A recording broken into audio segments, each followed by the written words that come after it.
This is machined roughly 0.820, so it's a little bit big. I'm just going to machine it down, and then we'll be ready to go.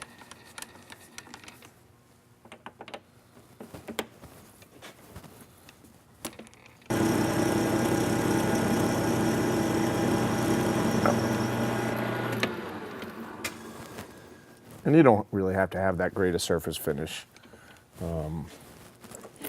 It just needs to be turned so the ring will fit. And I'm actually 780, so I'm really close.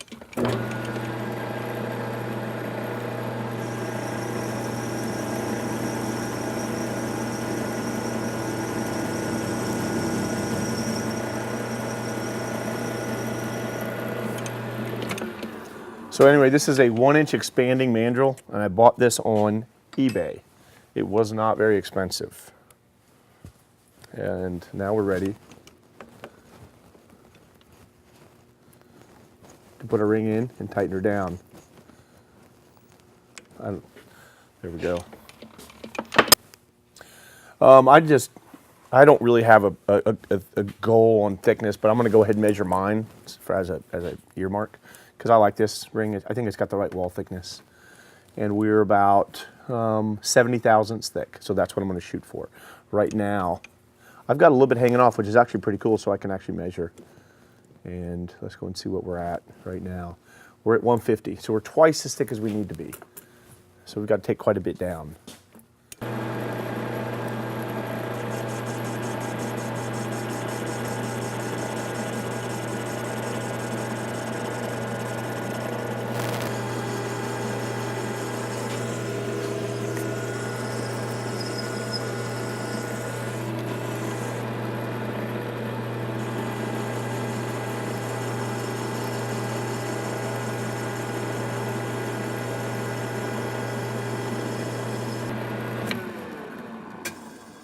I was just stopping to see if I could see the pattern in the ring, and I almost thought I could. Maybe not. No, I can see the pattern in the ring. I don't know if you guys can, but I can actually see the pattern in the ring right here. It's pretty neat. I saw the pattern in the ring on the inside too.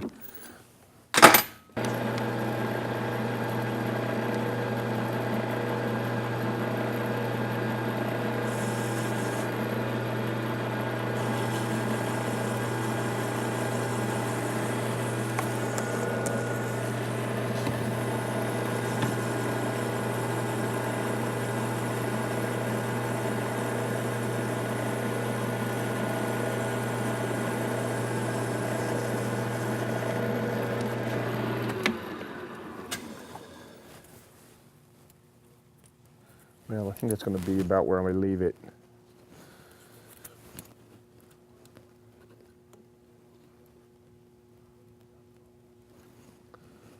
It's 80. I'm going to leave it right there. So we're going to chamfer the edges, or the outside corners now, with this little carbide bit I've got.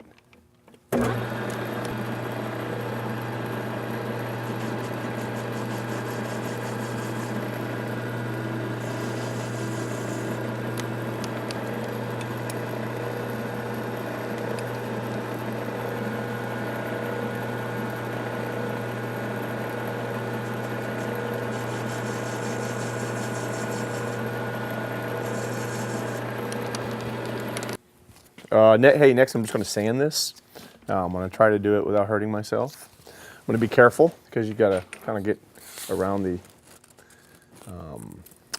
jaw, and you reaching over and all that. You just got to be real careful.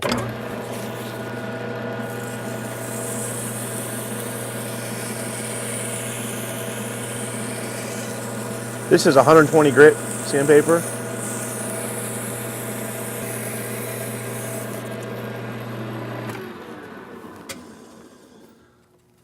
I just want to get it smooth and get all the machine marks out. I'll take this all the way to 2000 grit, and then I'll buff it before we etch it. Since this is Damascus, it's got to go into acid, and that's going to then eat one of the steels away faster than the other, and then we'll actually get to see the pattern that'll actually be three-dimensional. And the acid's going to turn one of the steels black, and it should leave the other one silver, so it'll be a nice... All right, I think I've got that as good as I'm going to get it. That's 120. I'll go get some 220. Now, I keep moving the sandpaper so I get some fresh grit. because, you know, I want to get all these scratches out. Machine this is not the smoothest finish, but we need a really fine finish when we put it in the acid. If there's scratches in the metal when we put this in acid, it will actually eat the steel away, and the scratches will remain. So let's see what that looks like.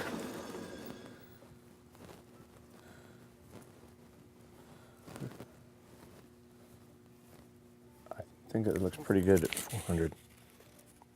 I'm gonna get 600 now. Shazam as I am.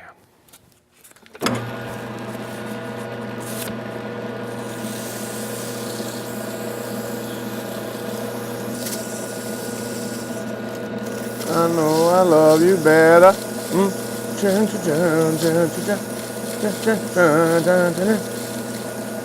I should do karaoke when I'm doing this work, Clark. What do you think? If we get some, you know, that karaoke music playing and I can sing for the crowd, do you think they might enjoy that? I think it would be glorious for me, not for the people listening. Okay, this is 600, and I'm trying not to get bit by this. It'll whack your knuckles if you're not careful, or suck you in if you let your sleeve fall down into the 3-jaw. All bad. Yeah, it's starting to look good. Starting to look good. Oh, it's time for 800. It's time for 1,000 grit. I couldn't find 800, so we're just going to use this. Try not to get caught up in my 3-jaw, because that always sucks. Try not to get bit. You see it getting shiny? Clark, you're not talking. How come you're not talking to me, Clark? Clark, I'm all alone down here. All alone, and I'm down here with the crocodiles. You're up on top of my lathe, so you're safe. Next we have 1,500. Let's get her done.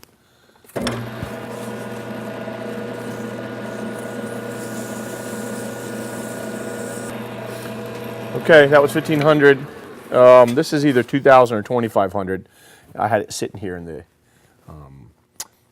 lathe bed. I'm just going to throw it on and see what it does.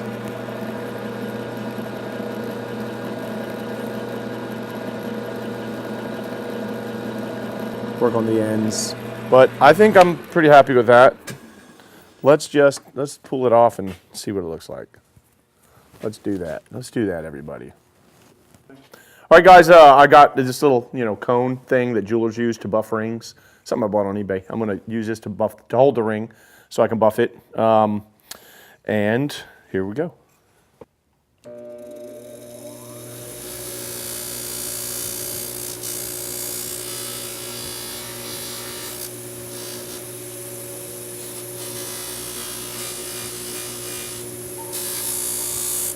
I think that should do it.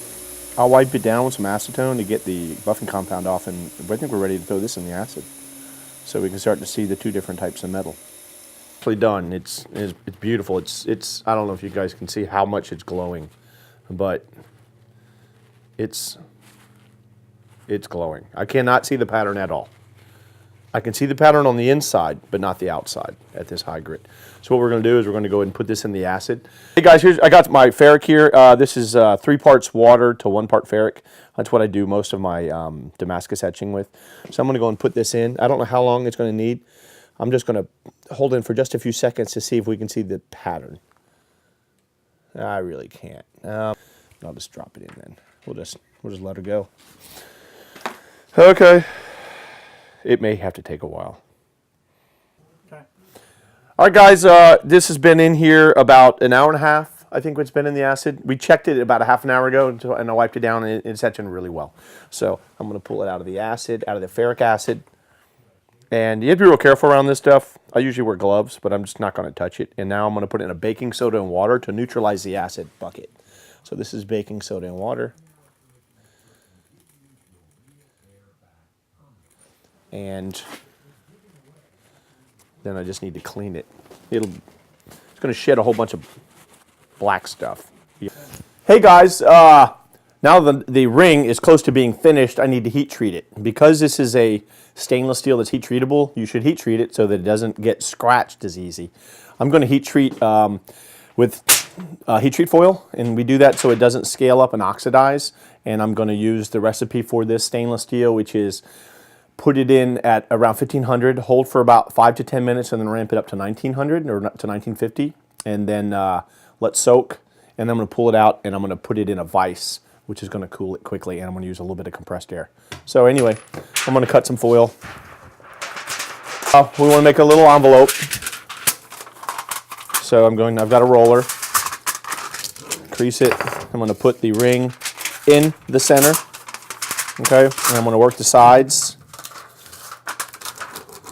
The goal is to remove all the oxygen and guard this from the oxygen. I'm going to double wrap it.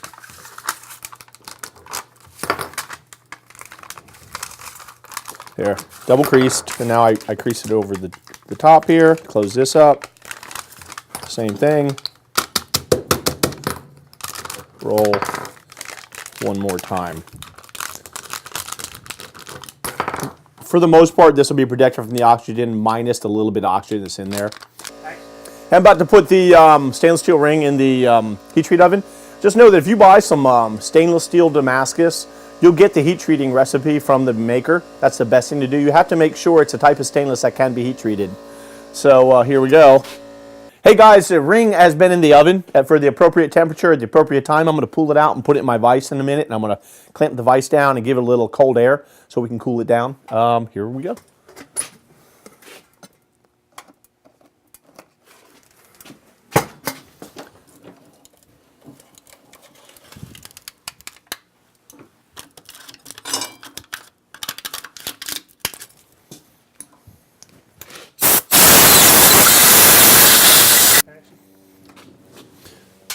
Put it in there for 2 hours, 400 degrees.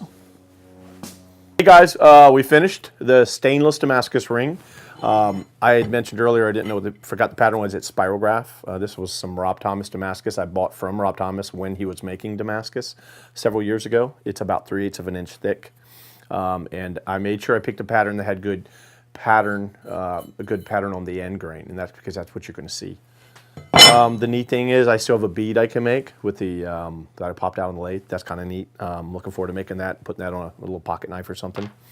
And we're going to get some stills of this because we can't get a good pattern on the video. It's just not coming up. So I'm going to take it outside and we're going to pop some stills in so you guys can see what the spirograph pattern looks like. First off, thanks for watching my video. Subscribe if you haven't subscribed. Put a comment if you have a question and I'll try to answer. Thanks guys.